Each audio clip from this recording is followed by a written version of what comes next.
सुप्रभातम। छठवें के सारे बच्चों का आज का इस ऑनलाइन कलांश को स्वागत है। बच्चों, आज इस कलांश में हम संज्ञा के बारे में पढ़ेंगे। संज्ञा किसे कहते हैं? तो एक वाक्य में हम संज्ञा कैसे जानते हैं, ये संज्ञा है, इसे कैसे हम जानेंगे? तो किसी जैसे शुभेंदु और पूर्णेंदु छठवीं कक्षा में पढ़ते हैं।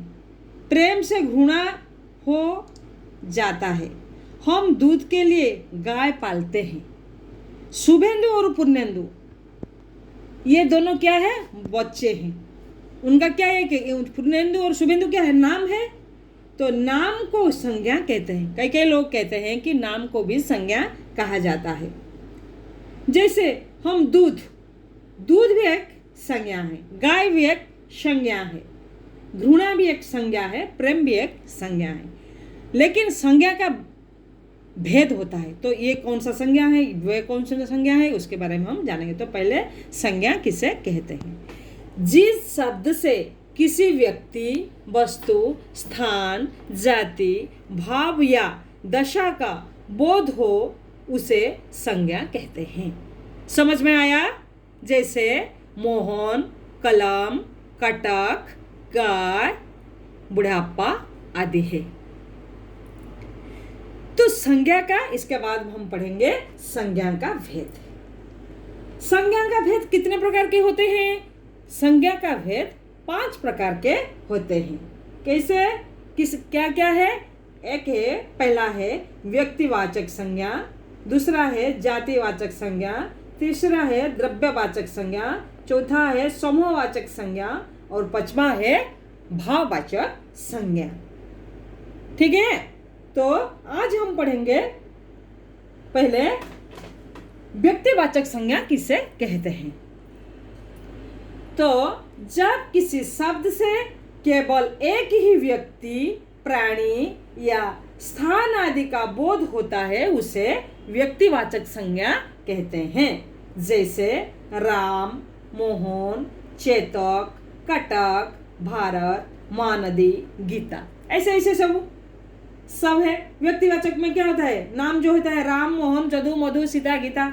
प्राणीवाचक में जैसे चेतक, कपिला, ऐरावत। एक चेतक एक घोड़े का नाम है, कपिला एक गाय का नाम है, ऐरावत एक हाथी का नाम है। शहरों का नाम जैसे कटक, कोलकाता, मुंबई, दिल्ली। जैसे देशों का नाम जैसे भारत, चीन, श्रीलंका, पाकिस्तान, ऐसे ही। नदियां जैसे महानदी, कृष्णा, कावेरी, गंगा, गोदावरी। पुस्तक जैसे नाम है गीता, कुरान, बाइबल आदि का है। तो ठीक है। दूसरे में क्या आता है? जातिवाचक संज्ञा। जातिवाचक संज्ञा किसे कहते हैं? ना जब किसी शब्द से व्यक्तित्वों, प्राणियों या वस्तुओं की पूरी जाति का या पद पदवी का बोध होता है उसे जातिवाचक संज्ञा कहते हैं। जैसे पुरुष, स्त्री, लड़का, लड़की, बच्चा। प्राणी जैसे पशु, पक्षी, घोड़ा, कोयल, ये समूह जाति को बोध होता है। वस्तु जैसे घर, कलम, किताब, ऐसे हैं। पद पदवी शिक्षक, डॉक्टर, इंजीनियर, कवि, लेखक जैसे उनका जाति समूह को बोध होता है।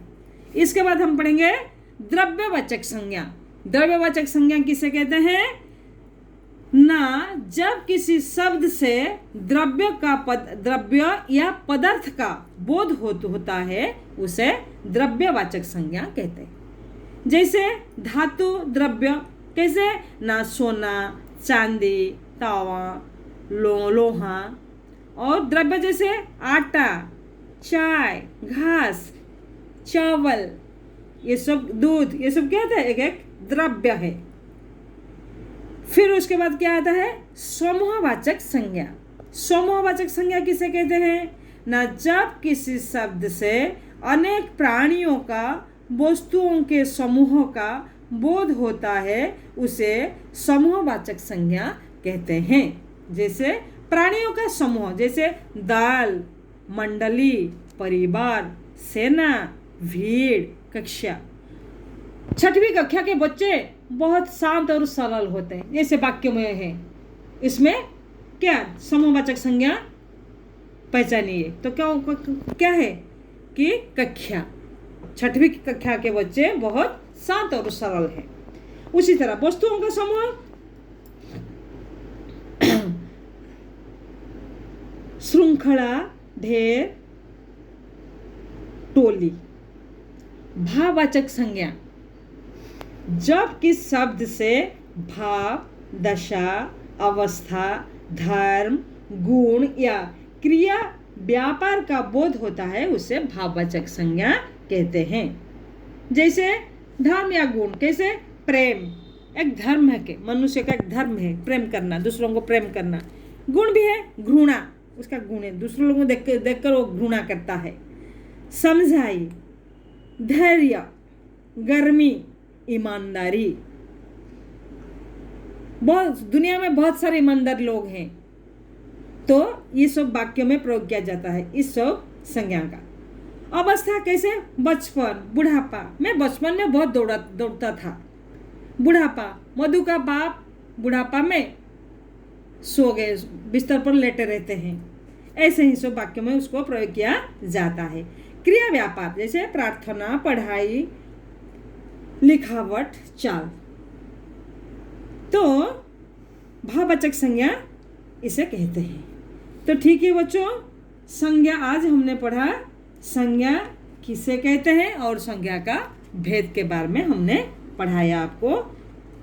मैं सोचती हूँ आपके समझ में सब आ गया होगा। तो इस विषय से जैसे प्रश्न कितने हो सकता है, जैसे संज्ञा किसे कहते हैं उसका 5 उदाहरण दीजिए। व्यक्तिवाचक संज्ञा का किसे कहते हैं उसका 2 उदाहरण दीजिए। ये सब प्रश्न है। समूहवाचक संज्ञा किसे कहते हैं, उदाहरण समझाइए। भाववाचक संज्ञा की परिभाषा देकर 5 उदाहरण दीजिए। और भी कई प्रश्न हो सकता है, आप अपने अपने मन से शब्द लिखना और उसको भाववाचक संज्ञा में बनाइए। कैसे, जैसे बच्चा, मनुष्य, बुढ़ापा, साधु, अहंग, बनना, निकट, इसका भाववाचक संज्ञा बनाइए। ठीक है, तो आज को कालांश को मैं यहीं पर समाप्त करती हूँ। फिर अगले कालांश को आपके साथ भेंट होगी। तब तक के लिए विदाई दीजिए। नमस्ते।